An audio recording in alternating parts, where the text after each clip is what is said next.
Sister എന്തായി? പേഷ്യന്റിനെ post operation വാർഡിന് ഇപ്പൊ കൊണ്ട് കിടത്തിയതേ ഉള്ളൂ. കുറച്ച് ഡോക്യുമെന്റ്സ് ഒപ്പിടാനുണ്ട്. ഇതൊക്കെ ഓപ്പറേഷന് മുമ്പ് ചെയ്യിക്കാനുള്ളതായിരുന്നു. അപ്പൊ കൂടെ ആരും ഇല്ലായിരുന്നു.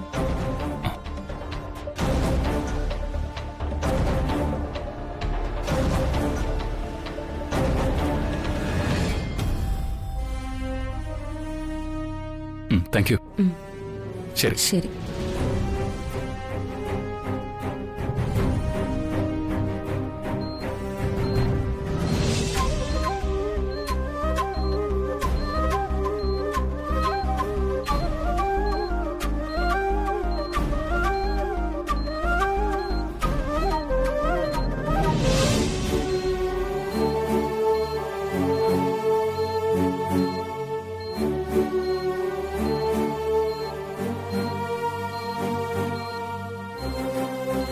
പേഷ്യന്റ് ട്യൂബ് വലിച്ചെടുക്കാൻ നോക്കണം. നല്ല പെയിൻ ഉണ്ടാവും. ശരി സാർ.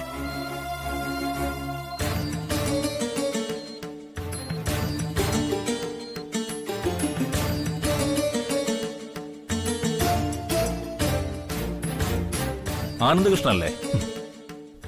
തൃച്ചംബരത്തെ. അതെ സർ. പേഷ്യന്റ് അപ്പോ എന്റെ ഫ്രണ്ടാണ് സർ. എന്നെ കാണാൻ വരുന്ന വഴിക്ക് ആക്സിഡന്റ് സംഭവിച്ചത്. ഓ, സർജറി കഴിഞ്ഞു. ബോധം വീണിട്ടില്ല. മിനിമം 10 മണിക്കൂർ എടുക്കും.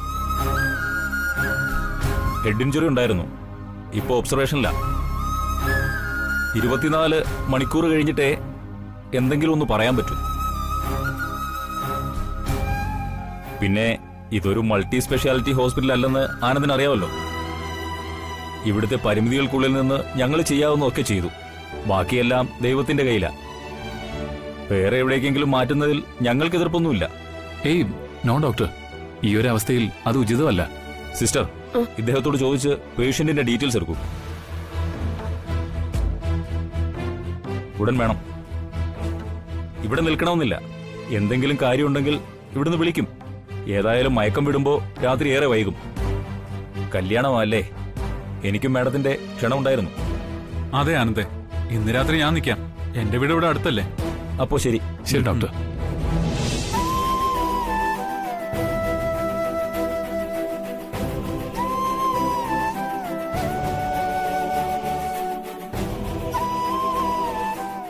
മേനോൻ സാറിന്റെ ഫാമിലിയെ വിവരം അറിയിച്ചിട്ടുണ്ട്. അവര് ബാംഗ്ലൂരിൽ തിരിക്കാനുള്ള തയ്യാറെടുപ്പില്ല. അവര് വരുന്നവരെ ഞാനിവിടെ ഉണ്ടാവും. ആനന്ദ് പൊക്കോ. അത് ഞാൻ പൊക്കോ. ശരി.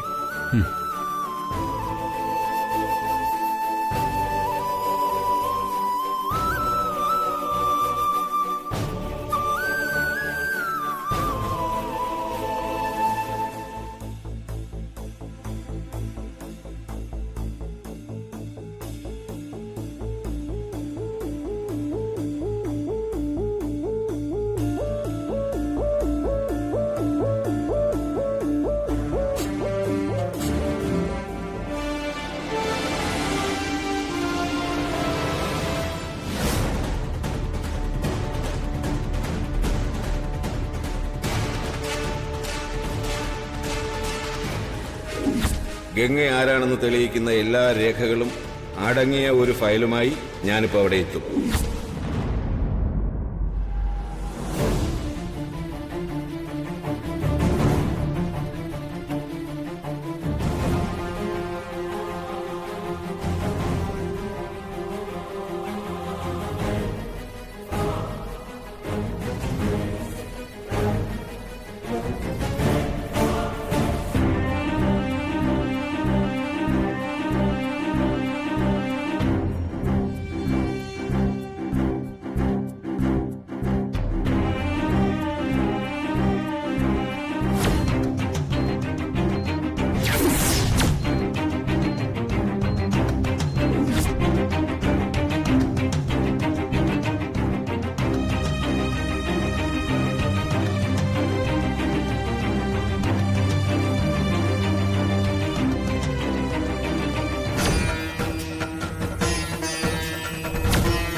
അഖില,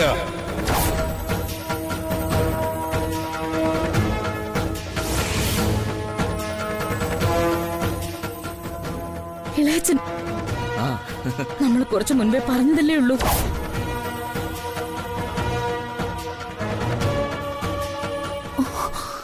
ഈശ്വര, ഋഷികേശ സ്വാമികൾ, ഇളയച്ചൻ.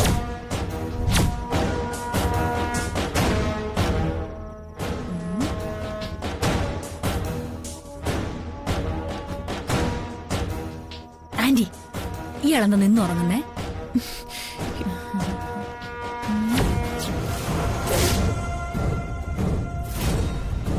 ഗംഗ സൂക്ഷിക്കണം. കല്യാണം അടുത്തിരിക്കുന്ന സമയത്തുള്ള ഈ അവതാരത്തെ പേടിക്കണം. ഇപ്പോഴത്തെ ഈ പ്രത്യക്ഷപ്പെടലിനെയും.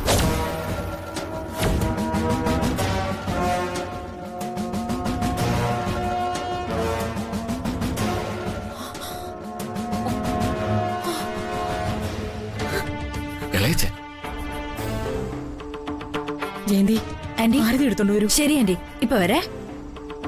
കൃഷ്ണേട്ടാ,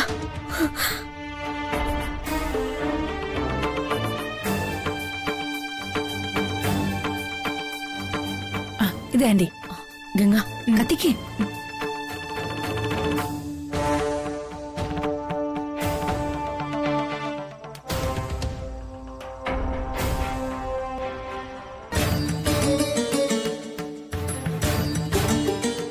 ആന്റി, ഇത് കല്യാണം നടത്തിക്കാനുള്ള വരവാണെന്ന് തോന്നുന്നത്.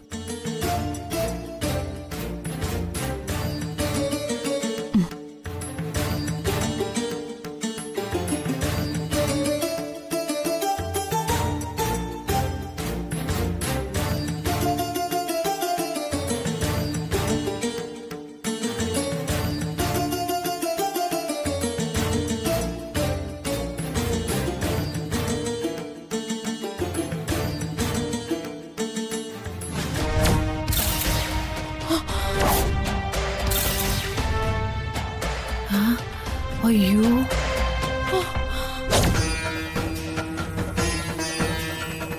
ഇളയച്ച. അഗ്നിയെ കെടുത്തത്തക്ക രീതിയിൽ നിശ്വാസവായുവിന്റെ വേഗവും താളവും കൂടിയിരിക്കുന്നു.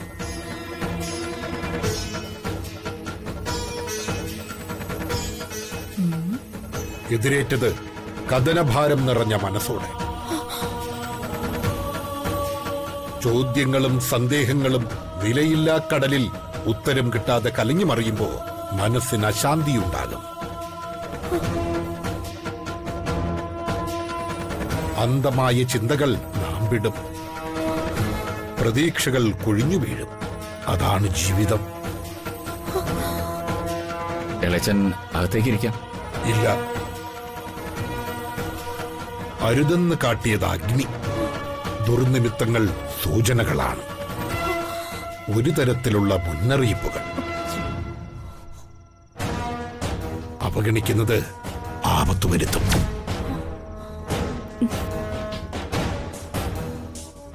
അഖിലേക്ക് ആനന്ദിന്റെ കല്യാണത്തോടനുബന്ധിച്ച് എന്തൊക്കെയോ ആശങ്കകൾ. ചതിച്ചു ഈശ്വര. എന്തെങ്കിലും നാവെടുത്ത് വിളിച്ചു പറഞ്ഞ അതോടെ തീർന്നു കിട്ടും. നിന്റെ താലി കെട്ടും എന്റെ പട്ടാഭിഷേകവും ഒക്കെ. ആശങ്കയല്ല ഇളയച്ച, ഭയവാ. കൺമുന്നിൽ ഓരോരോ ദുർനിമിത്തങ്ങൾ കാട്ടിത്തരുന്നു. സമൂഹ വിവാഹത്തിൽ താലി കെട്ടാനിരുന്ന രണ്ടുപേർ അപകടത്തിൽ മരണപ്പെട്ടിരിക്കുന്നു.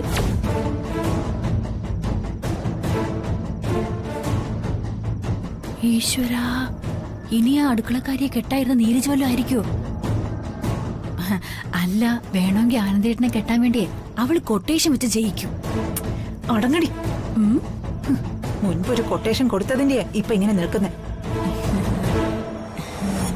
അറിയാം, മരണം അത് കാത്തിരുന്നാലും ഇല്ലെങ്കിലും കടന്നു വന്നിരിക്കും. ഇവിടെ നിറം വീണ നിഴലുകൾ വഴിതെറ്റിച്ചു എന്ന് മാത്രം സംശയം.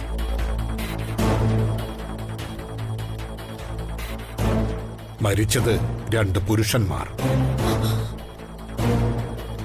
പകരമായതാണ് തൃച്ചംബരത്തെ മരണച്ചുഴിയിൽപ്പെടേണ്ട 2 മനുഷ്യജന്മങ്ങൾക്ക് പകരക്കാർ.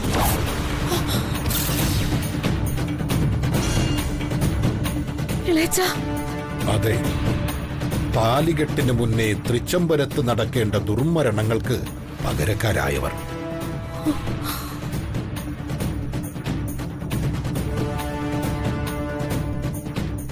ഈശ്വര രക്ഷപ്പെട്ടെ. നമുക്ക് പകരം കണ്ണാടിയിലെ പ്രതിബിംബം വീണുടയുന്നത് പോലെ. ഇളയച്ച, കല്യാണത്തിന് എന്തെങ്കിലും? ഞാൻ പറഞ്ഞില്ലേ അഖിലേ, നിമിത്തങ്ങൾ സൂചനകളാണ്. നാളെ മുന്നിൽ നടക്കുന്നതിന്റെ നിഴലാട്ടം. ഒരു കാര്യം, മരണം സാന്നിധ്യം കാട്ടിയ സ്ഥിതിക്ക് 48 ജോഡികളുടെ കല്യാണം ഒരേ മുഹൂർത്തത്തിൽ വേണ്ട. 2 ഘട്ടങ്ങളിലായി നടക്കട്ടെ. പക്ഷേ 2ാം ഘട്ടത്തിൽ താലിദോഷം സംഭവിച്ച കുമാരിമാരുടെ സിന്ദൂരരേഖയിലും സിന്ദൂരം വീണിരിക്കണം.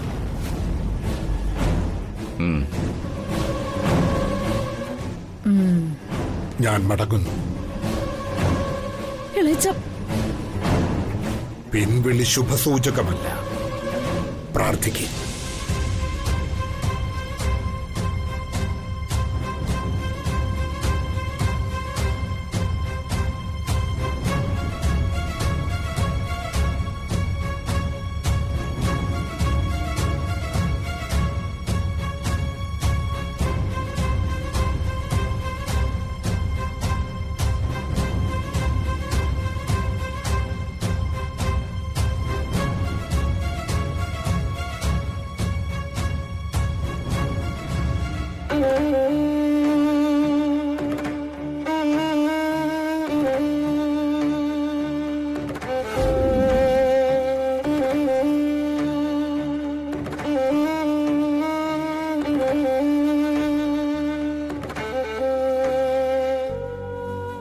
വല്യുഞ്ഞേ, good morning. Good morning Kalyani. ചായ?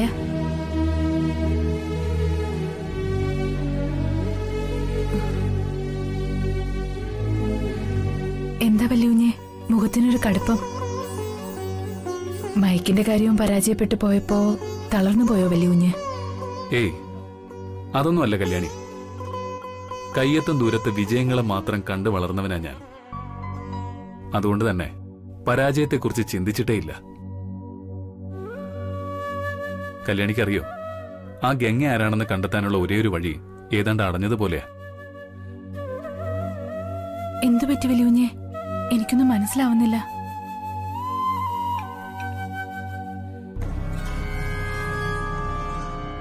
അതെ കല്യാണി, ഞാൻ നിന്നോട് എന്റെ ഒരു സുഹൃത്ത് പ്രൈവറ്റ് ഡിറ്റക്റ്റീവിനെ കുറിച്ച് പറഞ്ഞിട്ടില്ലേ, ഒരു ഗിരീഷ് മേനോൻ? ഇടയ്ക്കെപ്പോഴും പറഞ്ഞിരുന്നു. അയാള് ഗംഗയുടെ ഡീറ്റെയിൽസുമായിട്ട് എന്നെ കാണാൻ വരാന്ന് പറഞ്ഞിരുന്നു.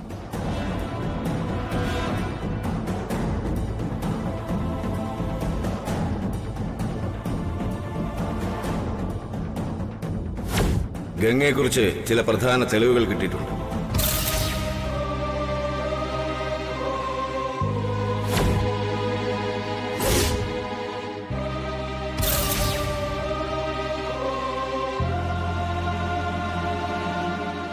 വല്യുഞ്ഞേ, കാര്യങ്ങളാകെ കൈവിട്ടു പോവുകയാണല്ലോ. അവള് തൃച്ചംബരത്തേക്ക് വന്നത് നല്ല ഉദ്ദേശത്തോടു കൂടിയല്ല. അഖില മേഡത്തിന്റെ കണ്ണുകൾക്ക് അവൾ ആരാണെന്ന് മനസ്സിലാവാത്തത് കാഴ്ചമങ്ങിയതുകൊണ്ടല്ല, അവൾ അങ്ങനൊരു വിശ്വാസം നേടിയെടുത്തതുകൊണ്ടാ. വല്യുഞ്ഞേ, ഗംഗ ആരാണെന്ന് തെളിയിക്കുന്ന രേഖകളുമായി വരുന്ന വഴിയിൽ തന്നെ ഇങ്ങനൊരു അപകടം സംഭവിക്കണമെങ്കിൽ അതിന്റെ പിന്നിലും ഗംഗ തന്നെ ആയിക്കൂടെ?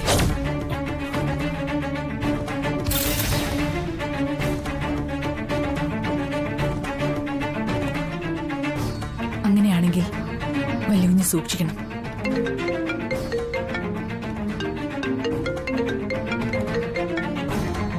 ഹോസ്പിറ്റലിൽ നിന്ന് സുബ്രു ആണല്ലോ. എടുക്ക വല്യുഞ്ഞേ. ഹലോ സുബ്രു.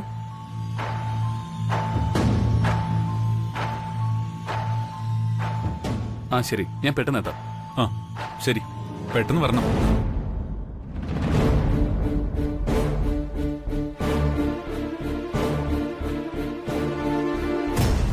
കല്യാണി, എനിക്ക് അത്യാവശ്യമായിട്ട് ഹോസ്പിറ്റൽ വരെ ഒന്ന് പോകണം.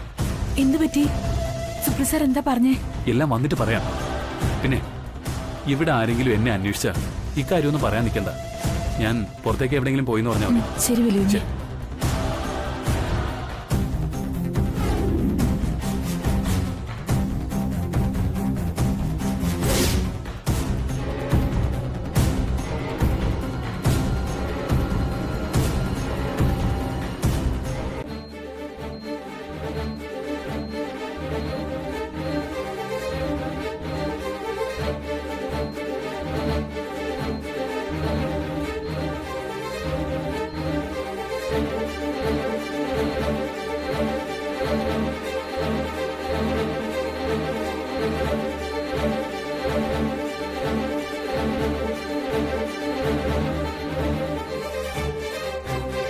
മെഡിസിൻ ഒക്കെ കറക്റ്റ് ആയിട്ട് കൊടുക്കണം.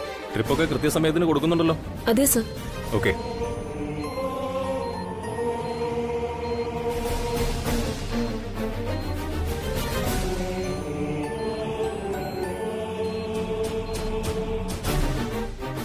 ആ ആനന്ദകൃഷ്ണോ? ഡോക്ടർ തിരക്കിന്ന് പറഞ്ഞു. അതെ, തിരക്കിയിരുന്നു. ഫ്രണ്ടിന്റെ അപകടനില കഴിഞ്ഞു. ഇനി ജീവൻ ആപത്തില്ലെന്ന് പറയാം. എന്നുവെച്ച് പൂർണ്ണമായി ബോധം തെളിഞ്ഞെന്ന് പറയാറായിട്ടില്ല. ഇതിനിടയ്ക്ക് പുള്ളി എന്തോ ഓർത്ത് പറയാൻ ശ്രമിക്കുന്നുണ്ട്, പൂർത്തിയാക്കാൻ പറ്റുന്നില്ല. അതിനാ ഞാൻ താങ്കളോട് വരാൻ പറഞ്ഞത്. Thank you sir. ഞങ്ങൾക്കൊന്ന് കാണാൻ പറ്റുമോ? കാണാം. പിന്നെ അറിയാലോ, ICUവിലാണ്. ഇപ്പോ സന്ദർശന സമയമല്ല. പേഷ്യന്റിനെ ഡിസ്റ്റർബ് ചെയ്യാതെ കാണണം. Thank you doctor. ഇവരെ പേഷ്യന്റിനെ കാണിച്ചേക്കൂ. പോവാം.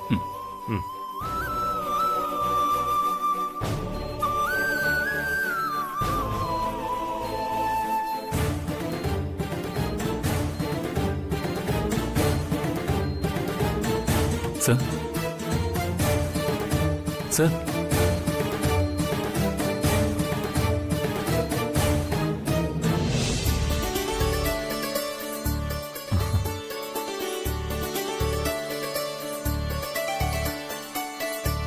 സാറിന് ഇപ്പൊ പ്രശ്നമൊന്നുമില്ലെന്ന് ഡോക്ടർ പറഞ്ഞു.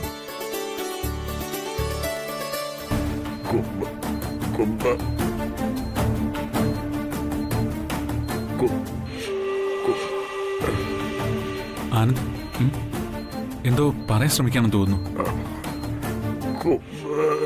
സർ, ഗംഗയെ കുറിച്ചല്ലേ പറയാൻ വരുന്നത്? മനസ്സിലായി. അവസാനമായി എന്നെ ഫോണിൽ വിളിച്ചപ്പോ ഗംഗ ആരാണെന്നും അവളുടെ ഉദ്ദേശം എന്താണെന്നും തെളിയിക്കുന്ന ഡോക്യുമെന്റ്സ് സാറിന് കിട്ടിയെന്നല്ലേ പറഞ്ഞത്? ഓർക്കുന്നില്ലേ സാർ?